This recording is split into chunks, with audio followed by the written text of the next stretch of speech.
دوستو، جب کربلا میں امام حسین علیہ السلام کو شہید کیا گیا اور ایک شیر کربلا کی میدان کی طرف آیا، یزیدی فوج کانپ اٹھے اور وہ شیر امام حسین علیہ السلام کی لاش کی طرف گیا۔ آخر وہ شیر کون تھا، کہاں سے آیا تھا اور امام حسین علیہ السلام کی لاش کے ساتھ کیا کیا؟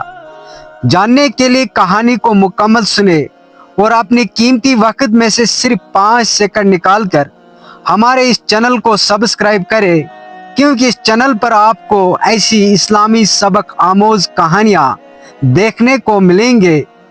کہتے ہیں کہ کربلا وہ سرزمین جہاں آسمان خون رویا، زمین کانپی اور فرشتے خاموش ہو گئے۔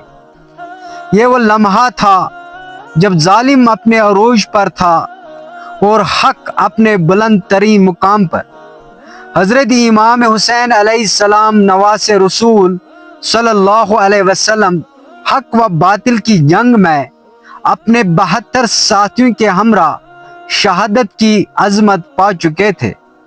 ہر طرف سکوت تھا، زمین پر لاشیں بکھری ہوئی تھی، خیمے جلا چکے تھے اور خیموں میں موجود اہل حرم قیدی بنا چکے تھے۔ شمر جیسے ظالموں نے جب امام حسین علیہ السلام کا سر تن سے جدا کر دیا تو ظالم اپنی انتہا حدوں کو چھو گیا۔ جب ظالم فوج لوٹنے لگے، شہداء کے لاشوں کو پامال کیا گیا، خیموں کو آگ لگا دی گئی اور اہل بیت کی خواتین کو قید کر کے لیا جا رہا تھا، اسی وقت امام حسین علیہ السلام کا مقدس جسم کربلا کی تپتی ریت پر تھا، کفن بے گوار پڑا تھا۔ اس وقت ایک صحابی یا روایت کے مطابق حضرت عباس علیہ السلام کے کسی وفادار ساتھی نے، یا بعض کے مطابق امام زین العابدین علیہ السلام نے جنگل کی طرف رخ کر کے پکارا، اے ابو الحارث، اب تیرا وقت آ گیا ہے، اب میرے مولا کی لاش کی حفاظت کر۔ یہ پکار جنگل کے اس گوشے میں پہنچی جہاں ایک شیر ابو الحارث موجود تھا۔ کہتے ہیں یہ شیر عام جانور نہ تھا، وہ اولیاء اللہ کے لیے مخصوص کیا گیا ایک درویش صفت درندہ تھا، جو کربلا کے ماحول سے آگاہ تھا اور انتظار میں تھا کہ کب اسے بلایا جائے گا۔ جیسے ہی آواز پہنچی، شیر دڑاتا ہوا تیزی سے نکلا، اس کی رفتار تیز، آنکھوں میں آنسو اور قدموں میں ادب تھا۔ کربلا کے میدان میں جب وہ شیر آیا تو اس کے آنکھوں میں درندگی تھی، نہ شکار کا جذبہ بلکہ ایک عجیب سی حیا، ایک عاجزی اور ایک غم کی کیفیت اس پر طاری تھی۔ شیر آہستہ آہستہ امام حسین علیہ السلام کے جسد مطہر کے قریب آیا۔ روایت میں آتا ہے کہ اس نے اپنے پنجے زمین پر رکھے، گردن جھکائی اور اپنے سر کو زمین سے لگا دیا۔ پھر وہ جس میں حسین علیہ السلام کے قریب بیٹھ گیا اور اس کی طرح بیٹھا جیسے پہرا دے رہا ہو۔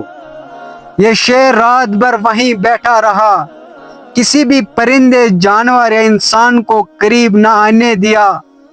اگر کوئی ظالم قریب آتا تو شیر گراتا تھا اور اس کی گرج سن کر سب پیچھے ہٹ جاتے تھے۔ یوں لگا جیسے اللہ تعالیٰ نے ایک درندے کو اس لاش پر پہرا دینے کے لیے چن لیا تھا، جیسے انسانوں نے بے یاد و مددگار چھوڑ دیا تھا۔ شیر ابو الحارث نہ بولتا تھا، نہ شور کرتا، صرف ایک خاموش پہرا اور گاہی گاہی ایک دل خراش سے داڑھ جیسی غم کا اظہار کرتا ہو۔ کچھ روایت کے مطابق شیر نے اپنے سر کو امام حسین علیہ السلام کے سینے سے لگایا اور آہستہ آہستہ سسکیاں بھرنے لگا، زمین پر آنسو گرے اور کہا جاتا ہے کہ اس مقام کی ریت آج بھی ذرا مختلف محسوس ہوتی ہے۔ اگلے دن جب قافلہ واپس آیا اور امام زین العابدین علیہ السلام کو اجازت ملی کہ وہ شہداء کے تدفین کرے، تب وہ امام حسین علیہ السلام کے جسم پاک کے پاس پہنچے۔ وہاں دیکھا کہ ایک شیر ادب سے بیٹھا ہے۔ امام زین العابدین نے علیہ السلام نرمی سے فرمایا، اے ابو الحارث، اب واپس جا، تو نے اپنا فرض ادا کیا ہے۔ اب ہم اپنے نانا کے بیٹے تحجیز و تدفین کریں گے۔ شیر نے سر جھکایا، چند لمحے حسین علیہ السلام کے جسد مطہر کو دیکھا اور آہستہ آہستہ پیچھے ہٹتا چلا گیا۔ پھر وہ واپس جنگل کی طرف لوٹ گیا اور کبھی کسی کو نظر نہ آیا۔ دوستو، یہ جو واقعہ ہے یہ ہمیں یہ سبق سکھاتا ہے، جب انسان بے وفا ہو جائے تو اللہ وفاداری کے لیے اپنی دوسری مخلوق کو چن لیتا ہے۔ ایک بے زبان جانور کو بھی امام حسین علیہ السلام کی عظمت کا شعور تھا، مگر انسانوں نے انہیں پیاسا شہید کر دیا۔ عقیدت اور ادب وہ دولت ہے جو عقل سے نہیں دل سے حاصل ہوتی ہے۔ یہ واقعہ ظالموں کو شرمندہ کرنے اور وفاداری کو جذبہ دینے والا ہے۔